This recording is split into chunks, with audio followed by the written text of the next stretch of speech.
Dans un petit village reculé, vivait un homme nommé Jacques. Autrefois riche commerçant, il avait tout perdu à la suite de malheurs successifs, sa boutique avait brûlé, sa famille l'avait abandonné, et il se retrouvait maintenant seul, sans argent ni espoir.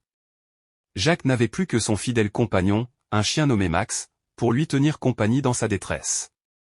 Max, un chien au pelage noir et aux yeux brillants, était toujours là pour lui apportant réconfort et chaleur dans les nuits froides et solitaires.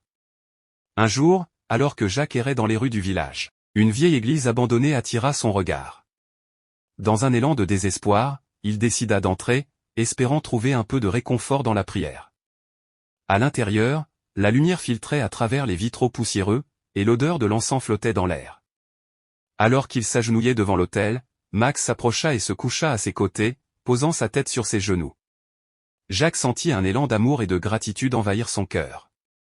Pour la première fois depuis longtemps, il sentit un lien avec quelque chose de plus grand que lui, quelque chose qu'il ne pouvait expliquer mais qui remplissait son âme d'une paix profonde. De ce jour-là, Jacques et Max devinrent des habitués de l'église abandonnée. Chaque matin, ils se rendaient là-bas pour prier et trouver du réconfort dans la présence de Dieu. Jacques découvrit une nouvelle force intérieure qui lui permit de surmonter les épreuves avec dignité et courage.